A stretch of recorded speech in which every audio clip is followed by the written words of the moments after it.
औकात क्या। पाकिस्तान के एजेंट हर्षवर्धन सबकाल के पीएम मोदी पर बयान को लेकर महाराष्ट्र में घमासान भड़की बीजेपी। महाराष्ट्र कांग्रेस के अध्यक्ष हर्षवर्धन सबकाल ने केंद्र की विदेश नीति और पड़ोसी देशों के साथ संबंधों की आलोचना करते हुए प्रधानमंत्री नरेंद्र मोदी के खिलाफ आपत्तिजनक टिप्पणी कर एक राजनीतिक विवाद खड़ा कर दिया।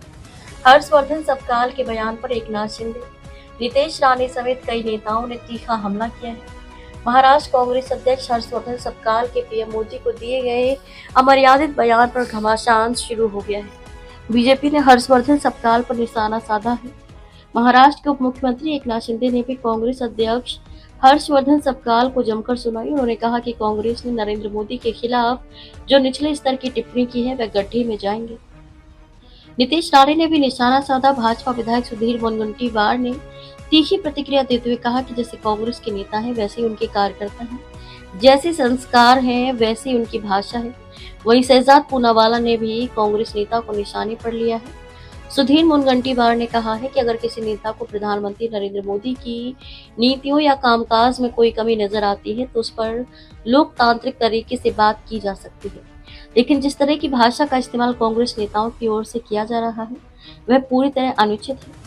उन्होंने कहा कि देश के प्रधानमंत्री के लिए अपमानजनक शब्दों का इस्तेमाल सिर्फ एक व्यक्ति का नहीं बल्कि देश की 140 करोड़ जनता का अपमान है, जिन्होंने लोकतांत्रिक तरीके से उन्हें चुना है। एकनाथ शिंदे ने कहा कि कांग्रेस ने जो आरोप लगाया है उसकी मैं निंदा करता हूँ।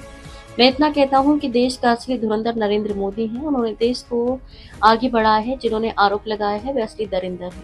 कहाँ राजा भोज, कहाँ गंगू तेली, सूरज पर जो थूकता है उसके मुंह पर खुद गिरता है। जिन्होंने पीएम मोदी पर आरोप लगाए हैं उनकी कब्र खुदी है और आगे भी खुदेगी। पीएम मोदी ने देश को अपने जीवन के 25 साल दे समर्पित भावना से काम किया है। वे देशभक्त है जो 1-1.5 साल से महाराष्ट्र कांग्रेस अध्यक्ष बने हैं।